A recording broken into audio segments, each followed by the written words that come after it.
Everyone. நம்ம Ryan சீலிங்ல நம்ம நிறைய கிறிஸ்டல்ஸ் பத்தி பார்த்துட்டு இருக்கோம் இல்லைங்களா? இன்னைக்கு மிதுன ராசியினர் என்ன கிறிஸ்டல் பயன்படுத்தணும் அப்படின்றத நம்ம பார்க்கலாங்க. மிதுன ராசி அப்படின்னாலே புதன் வீடு அப்படின்னு நம்ம எல்லாருக்குமே தெரிஞ்ச ஒண்ணுதாங்க. மிதுன ராசியினர் கிரீன் அவென்ச்சுரின் அப்படின்ற கிறிஸ்டலை தாங்க பயன்படுத்தணும். பொதுவாக பார்த்தீங்கன்னா மிதுன ராசியினர் ரொம்ப இன்டெலிஜென்ட்டாக இருப்பாங்க. அவங்க இன்டெலிஜென்சி மூலியமா மல்டிபிள் டாஸ்க் பண்ணணும் அப்படின்னு அவங்க நினைப்பாங்கங்க. இப்போ ஒரு உதாரணத்துக்கு பார்த்தீங்கன்னா, ஒரு ஸ்டூடெண்ட் காலேஜில் ஒரு கோர்ஸ் எடுத்து படிச்சுட்டு இருப்பாங்க.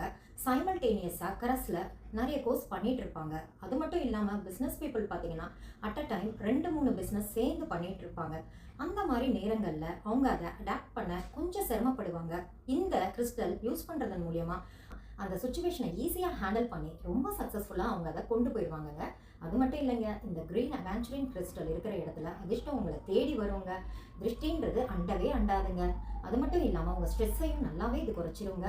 இப்போ ஸ்டூடெண்ட்ஸ் இந்த கிறிஸ்டல் பயன்படுத்தும் போது அவங்களுக்கு நல்ல ஒரு கிராஸ்பிங் பவரும் மெமரி பவரும் கிடைக்குங்க. அது மட்டும் இல்லாமல் மிதுன ராசினர் ஐடி ஃபீல்டில் இருக்கிறவங்க, டீச்சராக இருக்கிறவங்க, ஆடிட்டராக இருக்கிறவங்க, மீடியாவில் இருக்கிறவங்க எல்லாருமே இந்த உபரத்தினத்தை பயன்படுத்தும் போது அவங்க வாழ்க்கையில் ஒரு நல்ல மாற்றம் ஏற்பட்டு நல்ல வெற்றி பாதையை நோக்கி அவங்க போகலாங்க. கண்டிப்பாக இந்த கிறிஸ்டலை நீங்கள் யூஸ் பண்ணி பாருங்கள். இந்த கிறிஸ்டல் உங்களுக்கு வேணும்னா ஸ்க்ரீனில் தெரியிற நம்பரை காண்டாக்ட் பண்ணி உங்கள் ஆர்டரை நீங்கள் ப்ளேஸ் பண்ணிக்கலாம். இன்னும் நிறைய கிறிஸ்டலை பற்றி நம்ம அடுத்த வீடியோவில் பார்க்கலாம். தேங்க்யூ.